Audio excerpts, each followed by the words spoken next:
पश्चिम बंगाल में चुनाव खत्म हुए और राज्य में बीजेपी ने पहली बार सरकार भी बना ली, मगर सत्ता से विदाई ले चुकी टीएमसी के अच्छे दिन कहीं हवा हो गए हैं। सिर्फ इसलिए नहीं कि जनता ने उन्हें सिर से नकार दिया, बल्कि इसलिए भी कि अब पार्टी के विधायकों ने अपने ही शीर्ष नेतृत्व को अलग थलग कर खुद असली टीएमसी होने का बड़ा दावा कर दिया। ममता बनर्जी ने कभी सोचा भी नहीं होगा कि सत्ता से उनकी विदाई के बाद पार्टी भी उनके हाथों से छिटकती हुई नजर आएगी। जहां पार्टी से निकाले गए विधायक ऋतुव्रत बनर्जी को पार्टी के 58 बागी एमएलए ने विधायक दल का नेता घोषित किया। बुधवार को विधानसभा अध्यक्ष रतीन्द्र बोस से मिलकर समर्थन पत्र भी सौंपा। बता रहा हूं कि विधायक के नाते विधानसभा में जा रहा हूं, कुछ काम है मैडम, वापस आने के बाद हम डिटेल्स में बात करेंगे। जिस तरह से सारे एमएलए अभी भी इससे आगे कुछ नहीं बताऊंगा, वापस आने के बाद हम बताएंगे। अभिषेक के खिलाफ या टीएमसी के खिलाफ कोई जो भी आपको सवाल है, वो सारे सवाल का जवाब हम वापस आने के बाद ही आपको दूंगा। Thank you. अब बंगाल की सत्ता में काबिज बीजेपी भी टीएमसी में पड़ी इस फूट को दूर में कहीं खड़ी देख रही है। बीजेपी नेता हालातों को भांपने की कोशिश कर रहे हैं कि उनके लिए हालात फायदेमंद कब होने वाले हैं, मगर खुले तौर पर तो कुछ भी कहने से बच रहे हैं। पर हाँ, एक बात कहा जा सकता है कि टीएमसी का मतलब आज बन चुका है too much chaos, too much confusion.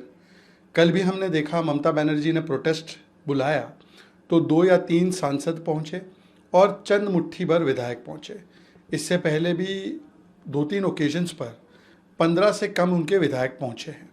मतलब ज़्यादातर विधायक ममता बनर्जी को नेता नहीं मानते। एक तरफ पूरा विपक्ष एक साथ होने का दावा करता है, मगर जो कांग्रेस चुनाव के दौरान टीएमसी के खिलाफ जमकर जुबानी तीर छोड़ती नजर आई, वही कांग्रेस अब टीएमसी में पड़ी इस फूट पर इल्जाम बीजेपी पर लगा रही है और कह रही है कि सब बीजेपी के इशारे पर हो रहा है। नहीं, ये सीधे डर के मारे बीजेपी पार्टी के सामने नतमस्तक आत्मसमर्पण कर रहे हैं।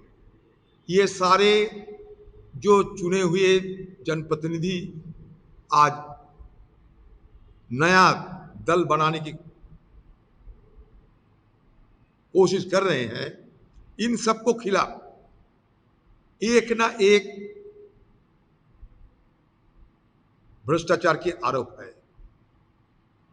और ये सब बचने के लिए, क्योंकि पहले तो बीजेपी पार्टी के साथ ईडी और सीबीआई थी, अभी तो सीआईडी भी आ गए, बंगाल के पुलिस भी आ गए, तो ये डर के मारे बचना चाहते हैं। सिर्फ इतना ही नहीं, टीएमसी में बने इन हालातों को कई विपक्षियों ने लोकतंत्र की त्रासदी का नाम दे डाला और कहा कि राजनीति की ये दशा और दिशा बिल्कुल ठीक नहीं है। इसको सिर्फ तृणमूल की त्रासदी ना समझा जाए, ये हमारे लोकतंत्र की त्रासदी है।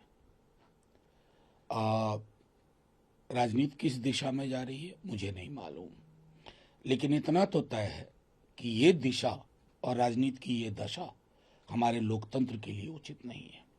मैं बार बार कह रहा हूं कि अंततः बीजेपी आरएसएस की मंशा है कि चाइना मॉडल पर देश चले। पार्टी के भीतर बगावत के बीच ममता बनर्जी ने बुधवार को राज्य की सभी कमेटियों और फ्रंटल संगठनों को तत्काल प्रभाव से भंग कर दिया। पार्टी अब पूरे संगठन का पुनर्गठन करेगी।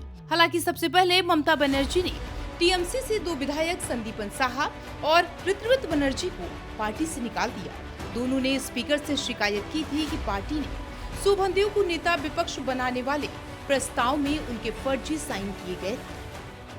बहरहाल बंगाल में बदले माहौल के बीच टीएमसी के कार्यकर्ता और प्रवक्ता पहले ही पाला बदल चुके हैं, कुछ कतार में हैं। वहीं अब 80 में से 59 विधायकों की इस बगावत के बाद सवाल ये है कि क्या अकेली पड़ गई है ममता बनर्जी।